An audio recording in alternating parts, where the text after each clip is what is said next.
গত 5ই নভেম্বর সন্ধ্যায় পদ্মশ্রী করিমুল হক হঠাৎই অসুস্থ হয়ে শিলিগুড়ির একটি বেসরকারি হাসপাতালে ভর্তি হন। বেসরকারি হাসপাতালের পক্ষ থেকে দায়িত্বে থাকা আধিকারিক তন্ময় সান্যাল জানালেন, পদ্মশ্রী করিমুল হক গত 5ই নভেম্বর থেকে চিকিৎসাধীন হন। ওনার যে সকল সমস্যা নিয়ে ভর্তি হয়েছিলেন পরীক্ষা করার পরে বর্তমানে স্থিতিশীল রয়েছেন। হৃদরোগের কোনো সমস্যা নেই, তবে একটি পরীক্ষার রিপোর্ট পাওয়ার পরে নিশ্চিত হওয়া যাবে ওনার মূল সমস্যা কোথায়। তবে হাসপাতাল থেকে ছাড়া পাওয়ার পরে ওনার বিশ্রামের প্রয়োজন আছে বলে তিনি জানান। প্রসঙ্গত, একটি অনুষ্ঠানে যাওয়ার সময় হঠাৎই অসুস্থ বোধ করার সাথে সাথেই চিকিৎসকের কাছে তাকে নিয়ে যাওয়া হয়। পরে ভর্তি থাকার পরামর্শ দেন চিকিৎসক। তৎক্ষণাৎ অ্যাম্বুলেন্সে করে শিলিগুড়ির একটি বেসরকারি হাসপাতালে ভর্তি করানো হয় তাকে। কিন্তু এখনো পর্যন্ত তো আপনারা জানেন যে কি অবস্থায় ওনাকে অ্যাডমিশন করানো হয়েছিল, ঠিক আছে। তো অনেক জায়গায় বলা হয়েছে যে মেজর কার্ডিয়াক অ্যাটাক বা কিছু, সেরকম কিছু নয়। ওনার যে শারীরিক পরিস্থিতি ছিল তার উপর যে আমাদের ডক্টররা এখন যে ডায়াগনোসিস এবং তার উপর যে ট্রিটমেন্ট, লাইন অফ ট্রিটমেন্ট চলছে, তাতে আপনাদের খুব সহজ ভাষায় একটা কথা বলে দিই যে ওনার যে হেক্টিক রুটিন, ঠিক আছে, তার মধ্যে একটা মেলা চলছে, সেটা রাতে হয়। ওনার বেশ কিছুদিন ঘুমও হয়নি।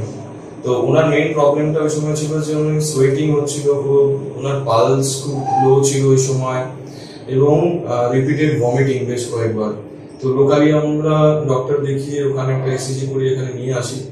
তো ইনিশিয়ালি তো দুটো জায়গায় ট্রিটমেন্ট এগুলো যায়, যে একটা হচ্ছে যে যেরকম ওনার সিমটম ছিল, একটা যে কোনো মাইল্ড স্ট্রোক হলো কিনা সেটা প্রথমে বলে দিই যে আমাদের এখানে সিটি স্ক্যান থেকে শুরু করে গেছি, আমাদের নিউরো মেডিসিনের যিনি ডক্টর আছেন তিনি দেখেছেন। তো নিউরো পার্ট থেকে একদম ক্লিয়ার, কোনো রকম সমস্যা নেই।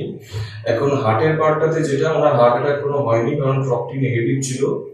তো এবার ওনার পালসটা যেটা, পালস রেটটা যেহেতু কম, তার জন্য আমরা যে সমস্ত ট্রিটমেন্ট গুলো আছে সেগুলোর উপরে যাচ্ছি, এবং তাতে উনি অনেকটা সুস্থ। এবং পালস রেটের জন্য একটা সন্দেহ থেকে যায়, তার জন্য আমরা একটা 48 ঘন্টা অল্টার মনিটরিং এ রেখেছি ওনাকে।